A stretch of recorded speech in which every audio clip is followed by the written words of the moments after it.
안녕하세요. 이동열 목사와 함께하는 매일 성경 큐티 시간입니다.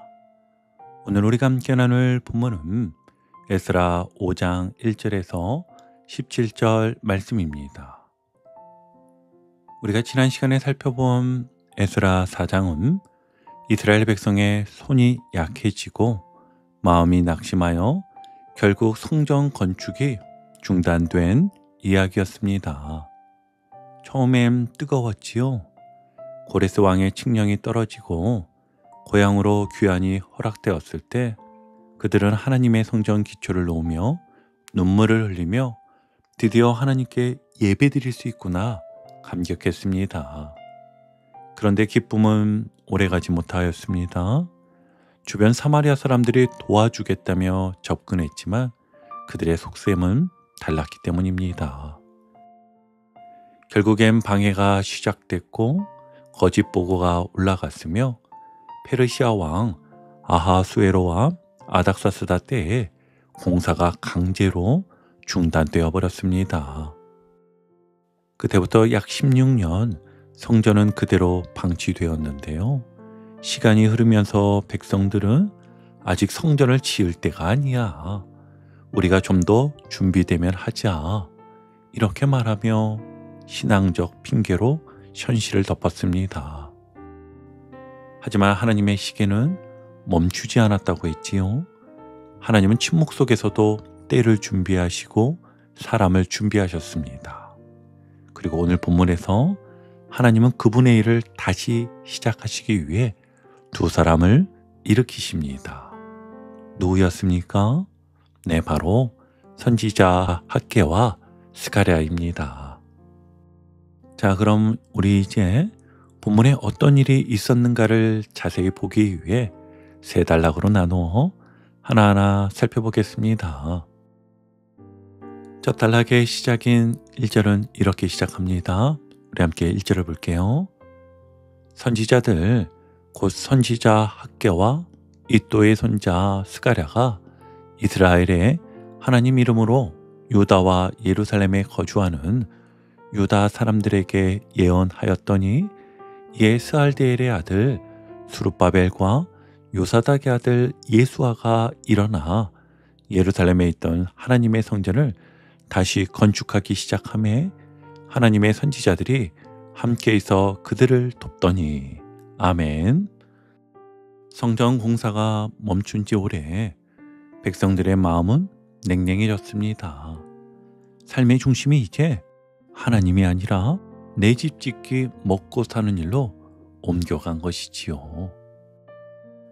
그때 하나님께서 말씀의 사람들 즉 학개와 스가랴를 보내십니다.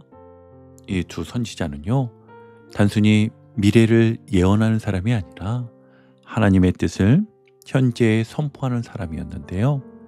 그들의 메시지는 날카로우면서도 따뜻했습니다.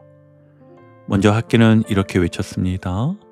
이 성전이 황폐하였거늘 너희가 이때에 판벽한 집에 거주하는 것이 옳으냐. 즉 하나님의 집은 무너졌는데 너희는 네 집만 짓느라 바쁘지 않느냐라는 것입니다. 하나님 중심이 아닌 삶의 현실을 찌른 말이었지요. 그 말씀을 들은 사람들의 가슴 속에 오랫동안 꺼져 있던 불씨가 다시 살아났습니다. 그리고 스가랴는 덧붙입니다. 이는 힘으로 되지 아니하며 능력으로 되지 아니하고 오직 나의 영으로 되느니라. 이건 단순한 위로의 말이 아닙니다. 너희의 열심으로는 안 된다. 성전 건축은 하나님의 영으로 되는 일이다. 즉 하나님의 일은요, 인간의 노력보다 하나님의 영이 주도하신다는 선언이었지요. 이처럼 학개는요, 양심을 깨우는 사람이었고 스가랴는 비전을 보여주는 사람이었습니다. 하나님은요, 이렇듯 책망과 소망을 함께 주시는 분입니다. 그 말씀이 선포되자 스알디엘의 아들 수룹바벨과 요사닥의 아들 예수아가 일어납니다. 오랜 침묵 끝에 이제 하나님의 백성이 다시 일어나는 장면이 펼쳐지는 것이지요. 본문은 이렇게 말합니다. 수룹바벨과 예수아가 일어나 성전을 다시 건축하기 시작하매. 아멘. 여기서 일어나다라는 말은 히브리어로 쿰이라는 단어인데요. 다시 서다, 다시 시작하다라는 뜻입니다. 즉 하나님은 넘어져 있던 자를 다시 일으키시는 분이십니다. 성전 건축의 재개는요, 단순한 재건축이 아니라 무너진 믿음의 회복, 식어버린 열정의 회복, 그리고 잃어버린 예배가 다시 일어나는 회복이었던 것이지요. 하나님은요, 멈춰있는 사람을 이처럼 말씀으로 다시 일으키십니다. 그런데 문제는요, 우리가 그 말씀을 자주 놓치고 산다는 것입니다. 바쁘다는 이유로, 피곤하다는 이유로 말씀을 읽고 들으며 또 큐티하고 묵상하는 시간을 뒤로 미루다 보면 어느새 우리의 영혼은 조용히 식어갑니다. 예배는 드리지만 감동이 없어진 지 오래고, 기도는 하지만 하나님의 음성이 들리지 않을 때가 있는데요. 그럴 때 하나님은 말씀을 통해 다시 우리를 부르십니다. 누구누구야, 이제 일어나라. 네가 해야 할 일이 아직 남아있단다. 여러분, 혹시 지금 신앙의 발걸음이 멈춰있는 분이 계신가요? 예배의 기쁨이 사라지고 기도도 부담스럽고 봉사나 헌신이 의무처럼 느껴지는 분 말입니다. 그때 필요한 건요, 새로운 결심이 아니라 다시 말씀 앞으로 나아가는 것입니다. 다시 말씀을 열어보세요. 매일 성경을 보셔도 되고 스마트폰으로 성경 앱을 켜도 좋고요. 식탁 위에 먼지 쌓인 성경을 펼쳐도 괜찮습니다. 짧아도 좋습니다. 하루에 단 한 구절이라도 하나님, 오늘 제게 하실 말씀은 무엇입니까? 그렇게 고백하며 읽어보시길 바랍니다. 그리고 읽을 때는 그냥 지식으로만 읽지 마시고 꼭 하나님이 나에게 지금 말씀하신다는 마음으로 읽어보세요. 말씀은요, 단순한 기록이 아니라 오늘도 살아 움직이는 하나님의 음성이기 때문입니다. 학개와 스가랴의 외침을 통해 하나님은 백성들의 심령을 깨우셨습니다. 오늘 우리에게도 똑같이 말씀하십니다. 이 성전이 황폐하였거늘 너희가 이때에 판벽한 집에 거주하는 것이 옳으냐. 그 말씀은 건축 이야기가 아니라 우리가 하나님 없는 신앙생활을 하고 있지 않느냐는 질문입니다. 여러분, 혹시 하나님이 멀리 계신 것 같다면 그분의 말씀으로 돌아가십시오. 말씀이 다시 들리기 시작하면 신앙은 다시 숨을 쉽니다. 말씀이 마음에 스며들면요, 낙심이 물러가고 다시 일어설 힘이 생깁니다. 그러니 오늘 하루 이렇게 한번 실천해 보세요. 출근길이나 이동 중에 매일 성경에 맞춰 성경을 읽어보시길 바랍니다. 또 식사 시간 전후로 큐티도 하고 기도할 때 짧게 말씀 한 구절도 암송해 보세요. 잠자기 전 3분만이라도 오늘 들은 말씀을 마음에 떠올리며 감사를 고백하시길 바랍니다. 말씀을 붙들면 하나님이 여러분을 붙드십니다. 그 말씀이 여러분의 새로운 시작이 될 것입니다. 자, 이제 두 번째 단락인데요. 두 번째 본문을 보면 성전 공사가 다시 시작되자마자 곧바로 방해자들이 등장을 합니다. 3절 말씀을 보면 이렇게 기록되어 있습니다. 우리 함께 3절을 볼게요. 그때 유브라데 강 건너편 총독 단느네와 스달보스네와 그들의 동관들이 다 나와 그들에게 이르되 누가 너희에게 명령하여 이 성전을 건축하고 이 성곽을 마치게 하였느냐 하기로. 아멘. 총독 단느네와 스달보스네는 페르시아 왕 다리오의 지방 행정관이었습니다.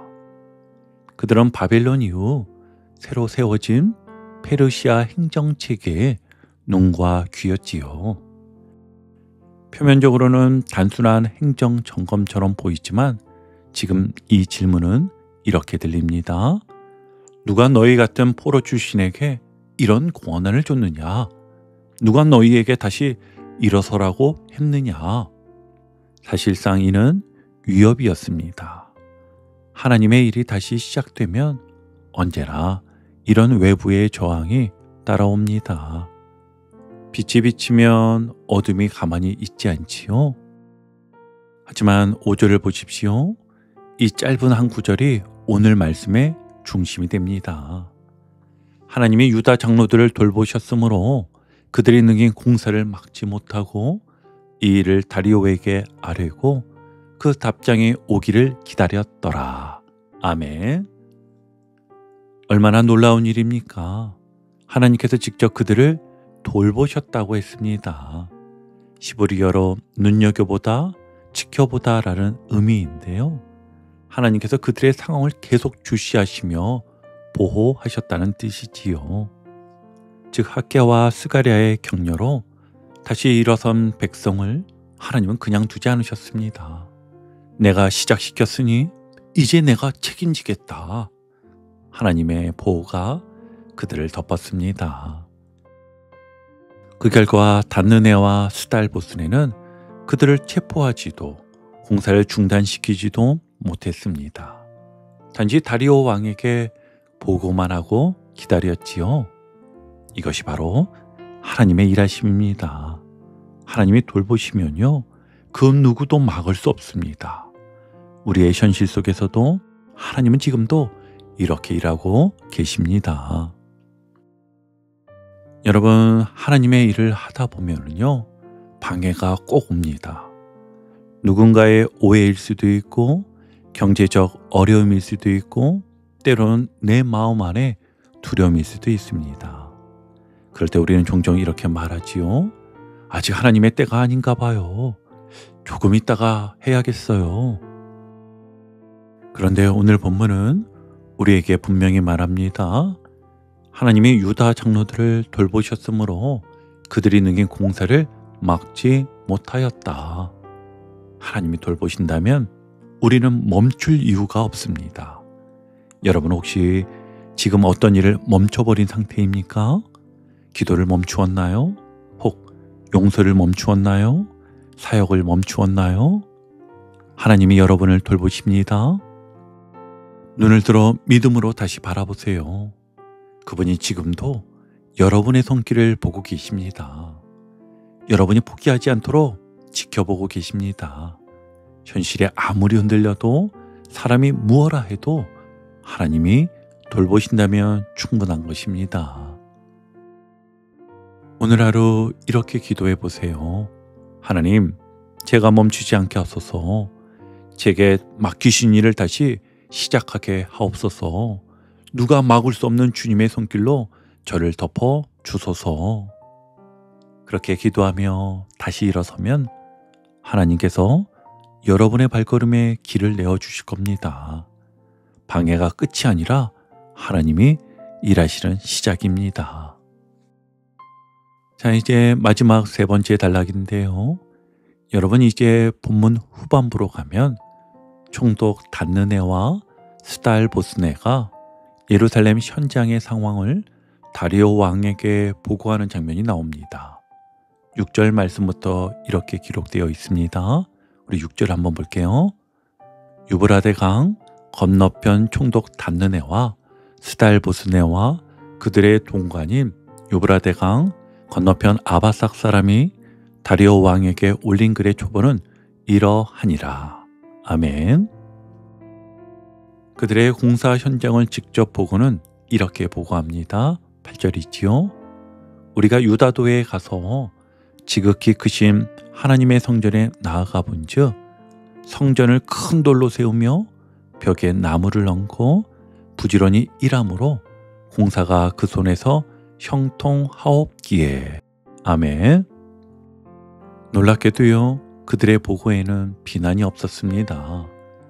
오히려 그들의 손에는 공사가 형통하다고, 즉 하나님의 일에 은혜가 나타나고 있다는 고백처럼 들릴 정도였습니다.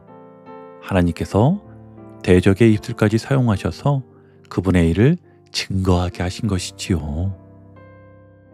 그리고 이어서 장로들의 답변이 나옵니다. 이 장면은 에스라서 전체 중에서도 가장 감동적인 장면 중 하나인데요. 11절을 보면 그들이 우리에게 대답하여 이르기를 우리는 천지의 하나님의 종이라 예전에 건축되었던 성전을 우리가 다시 건축하노라. 아멘. 얼마나 담대한 고백입니까? 이들은 정치적인 변명을 하지 않았습니다. 우리는 하나님의 종입니다. 이 한마디가 그들의 정체성을 보여주지요. 그들은 또한 자기 조상들의 죄를 숨기지 않았습니다. 12절을 볼까요? 우리 조상들이 하늘에 계신 하나님을 노엽게 하였으므로 하나님이 그들을 갈대아 사람 바벨론 왕 느부갓네살의 손에 넘기심에 그가 이 성전을 헐며 이 백성을 사로잡아 바벨론으로 옮겼더니. 아멘. 그들은 과거의 죄를 인정했습니다. 왜냐하면 회개 없는 회복은 없다는 사실을 알았기 때문이었지요. 그리고 그 회개의 고백 위에 이렇게 말합니다. 바벨론 왕 고레스 원년에 고레스 왕이 조서를 내려 하나님의 이 성전을 다시 건축하게 하고. 아멘. 그들은 자기 뜻으로 한 일이 아님을 분명히 했습니다. 하나님의 명령과 고레스 왕의 조서에 따른 순종이었다는 것입니다. 그리고 마지막 17절에서는 이렇게 말하지요. 이제 왕께서 좋게 여기시거든 바벨론에서 왕의 보물 정각에서 조사하사 과연 고레스 왕의 조서를 내려 하나님의 이 성전을 예루살렘에 다시 건축하라 하셨는지 보시고 왕은 이 일에 대하여 왕의 기쁘신 뜻을 우리에게 보이소서. 아멘. 이 말은 믿음의 담대한 요청입니다. 우리를 조사해 보십시오. 우리는 숨길 것이 없습니다. 이 일은 하나님이 명하신 일입니다. 여러분, 그들의 담대함은요, 자기 확신이 아니라 하나님의 말씀에 대한 확신이었습니다. 다시 한번요. 그들의 담대함은요, 자기 확신이 아니라 하나님의 말씀에 대한 확신이었습니다. 그래서 어떤 위협 앞에서도 흔들리지 않았습니다. 이것이 바로 다시 시작하는 사람들의 고백인 것입니다.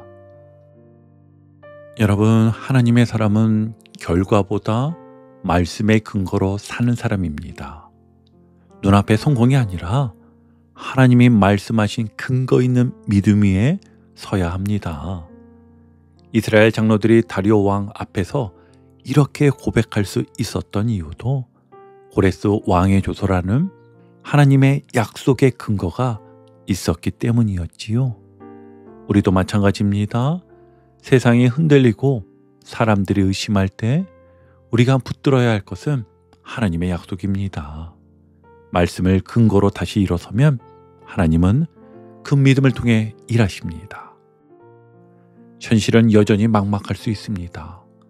내심으로는 해결할 길이 없어 보일 때도 있습니다. 하지만 기억하십시오. 이는 힘으로 되지 아니하며 능력으로 되지 아니하고 오직 나의 영으로 되느니라. 아멘. 이 믿음을 품으십시오. 눈에 보이는 현실보다 하나님의 약속이 더 크다는 것을 믿으십시오. 오늘도 우리 앞에 길이 막혀 있는 것 같아도 그 막힘을 뚫는 것은 하나님의 말씀 한마디입니다. 그 말씀이 우리의 근거가 될 때에 우리는 담대하게 서게 됩니다. 오늘 이렇게 결단해 보시길 바랍니다. 하나님, 제 삶의 근거를 사람의 말이 아니라 주의 말씀 위에 두겠습니다. 상황이 아니라 약속을 붙들겠습니다. 주님이 말씀하셨으니 그 말씀대로 다시 일어서겠습니다. 그 고백이 바로 다시 시작의 출발점이 될 것입니다. 아무쪼록 이러한 복을 누리는 저와 여러분의 오늘의 삶이 되기를 주님의 이름으로 축복합니다. 아멘. 오늘도 복음의 기쁨과 확신으로 승리하는 하루 되시길 축복합니다. 함께 해주셔서 감사합니다. 내일 큐티 시간에 다시 뵙겠습니다.